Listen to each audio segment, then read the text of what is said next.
Oke, selamat pagi semua sahabat tani. Berjumpa lagi dengan saya Mali. Kali ini kita akan melakukan penyemprotan di hari ke-23 setelah tanam. Kondisinya baru seperti ini. Varietes serayu tumpang sari dengan cabai hijau, cabai merah besar. Kalau di sini kita biasanya dijual itu TW itu hijau, nggak pernah dijual merah. Karena dijual merah itu nggak laku di sini. Ini kondisi 23 hari setelah tanam itu, alhamdulillah di cuaca ekstrim kita masih aman. Dan mudah-mudahan jangan sampai ada yang terserang penyakit. Untuk tiap lubangnya itu masih utuh, ada semua. Jadi kondisi 23 hari setelah tanam itu posisinya dan kondisi tanamannya seperti ini. Untuk pertumbuhan sendiri ada yang sudah besar sekali, ada yang masih agak pendek juga ada. Ini kita kondisi memasuki fase generatif awal. Hari ini akan kita lakukan penyemprotan dengan nutrisi dan juga insektisida dan fungisida. Alhamdulillah sobat tani semua, kondisi tanamannya masih dalam keadaan sehat. Mulai memasuki generatif awal.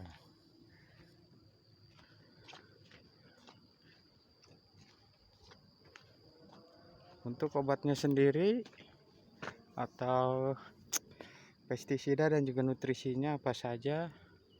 Oke, kita lanjut untuk ke tempat pembuatan obat-obatannya. Ini kita ditanam itu sampai atas sana, yang ada lanjaran itu di atas. Untuk luas lahannya itu sekitar, kalau di meter itu saya kurang tahu ya. Tapi kalau untuk di roll plastik itu dia habis 1,5 roll. Untuk penanaman kita masuknya, karena ini kita penanaman kebanyakan itu kan dua tanaman itu kita kurang lebih kalau dihitung tanaman itu mungkin ada sekitar 7.500 tanaman. Itu 7.500 tanaman itu hanya untuk cabai merah keritingnya saja. Untuk cabai merah besarnya yang tumpang sari itu sekitar 4.000. Jadi kurang lebih kalau kita hitung sajalah yang mulusnya kurang lebih 10.000 tanaman ini. Ini kondisinya baru keluar cabang Y dan juga tunas-tunas airnya. Alhamdulillah tunas-tunas airnya sudah keluar, berarti menandakan kondisi tanaman saat ini sudah beradaptasi dengan baik di lahan. Walaupun lahannya keras, banyak batu, alhamdulillah untuk kondisi masih sehat. Karena kalau kita berbicara di lahan yang lain itu banyak yang terdampak layu fusarium, busuk batang dan lain-lain.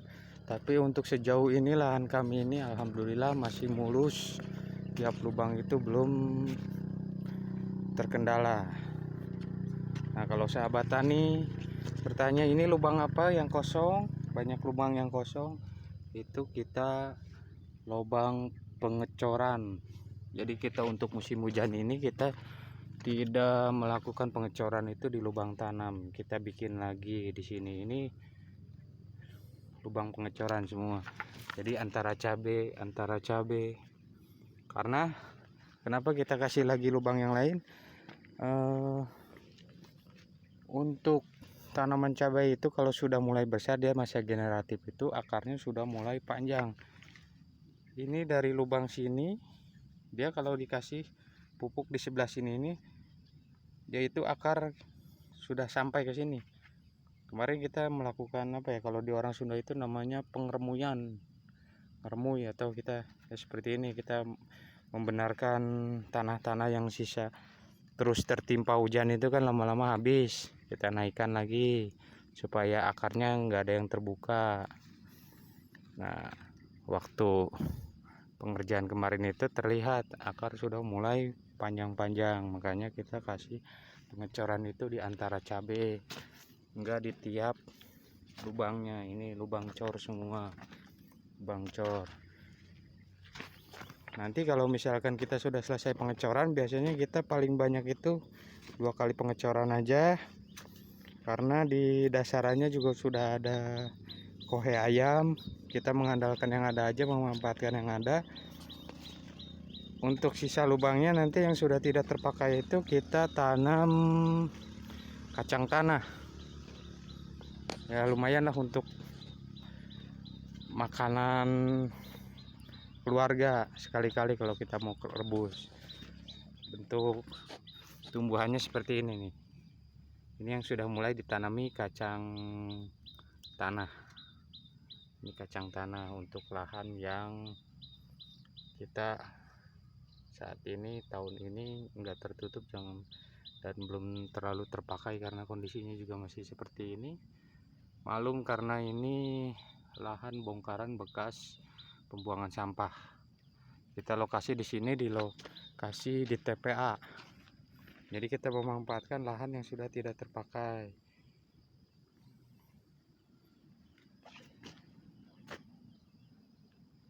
Nah, ini banyak batu itu waktu kemarin kita bongkar itu. Bongkar ini batu dan sampahnya itu, wah lumayan lelah. Selama 3 bulan kita buangin ini supaya bisa jadi bedengan yang betul-betul bersih dari sampah dan batu. Oke, berhubung matahari sudah mulai muncul, kita mulai mau melakukan penyemprotan. Karena kita usahakan di sini juga jangan sampai lewat dari jam 9, karena kita semprot nutrisi juga. Karena kalau nutrisi itu bagusnya kalau untuk pagi hari itu jangan sampai lewat jam 9, karena masa makannya tanaman itu dari pagi itu sampai jam 9. Nanti dia mulai konsumsi lagi, mulai makan lagi nutrisi itu dia dari sore hari jam 4, sekitar jam 4. Makanya disarankan untuk penyemprotan nutrisi itu kita masuknya kalau bisa jangan terlalu siang. Biasanya saya melakukan itu dari habis sholat subuh, kita mulai jam 8 selesai biasanya untuk lahan sebesar ini. Untuk obatnya apa saja yang saya gunakan, ini saya ada jadam sulfur buat sendiri. Kalau ini buat sendiri kita. Terus untuk perekatnya kita beli JWA, karena nggak sempat buat, bukannya nggak bisa buat, belum sempat buat karena kita terlalu banyak kerjaan. Kita beli online di sini. Ini JWA, Jadam Wetting Agent, fungsinya itu untuk pembasah, perekat, dan penembus pestisida. Karena apa kita pakai perekat dan penembus itu? Biasanya pestisida kalau disemprotkan tanpa perekat itu dia nempel di daun, tidak meresap. Tapi kalau pakai ini dia meresap, seluruh lapisan daun itu biasanya masuk begitu disemprot. Ini jadam sulfur, kita mencairkan bubuk sulfur itu dengan metode jadam itu fungsinya untuk mengobati hawar daun, bercak daun, untuk penyakit yang disebabkan oleh jamur atau bakteri juga.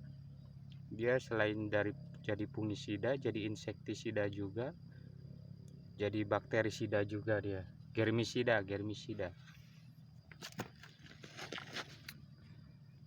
Untuk kualitas nggak perlu diragukan lagi, saya udah uji coba untuk dosis yang tepat itu. Ulat besar, ulat kecil pun mati dia. Kiong-kiong kecil, kiong besar pun mati, belalang mati, asal kita dosisnya mengikuti anjuran. Untuk biasanya untuk satu tank itu kita memakai itu 10 sampai 15 mili atau bisa sampai 20 mili per liter air. Jadi kalau satu tank itu bisa sekitar 100 mililiter atau hampir setengah gelas lah.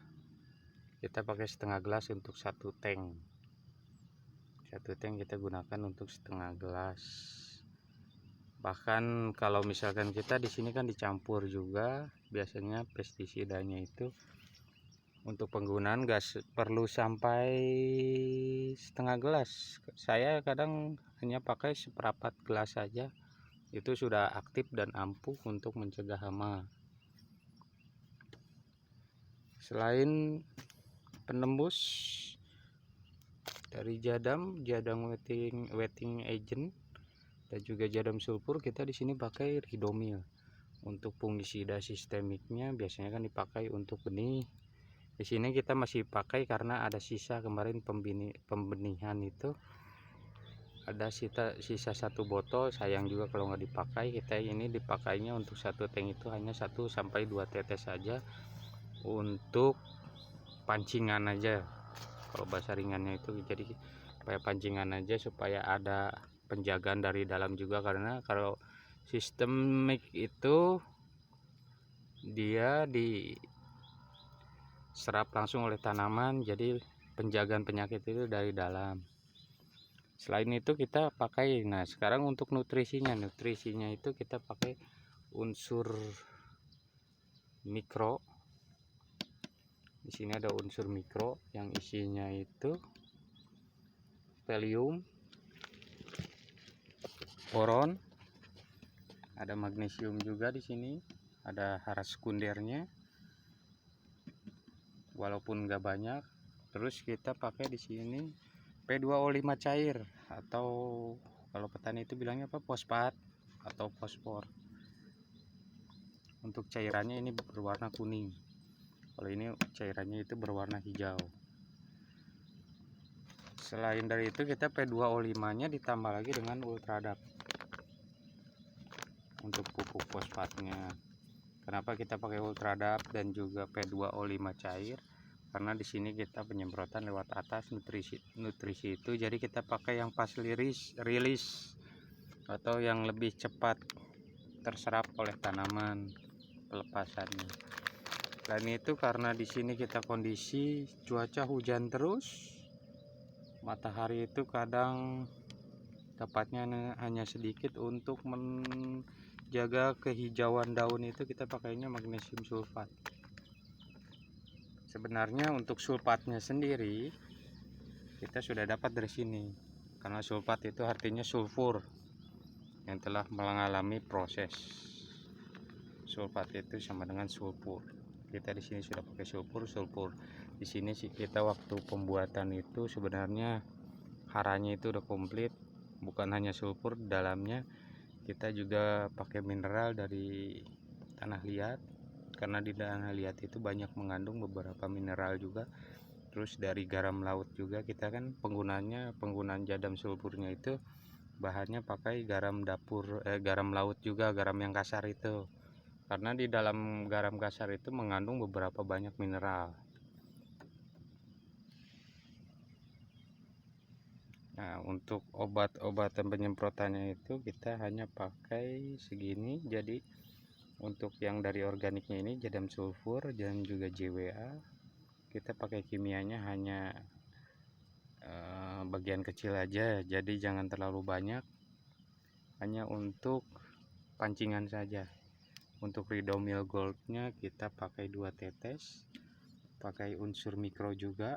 Untuk unsur mikro itu banyak sebenarnya, bisa jadi di pasaran itu yang beredar itu banyak, ada Pitaron, ada juga Merauke Pitoflex, dan macam lainnya lah, masih banyak. Nanti kawan-kawan tinggal cari aja di internet, itu banyak di aplikasi jualan online itu.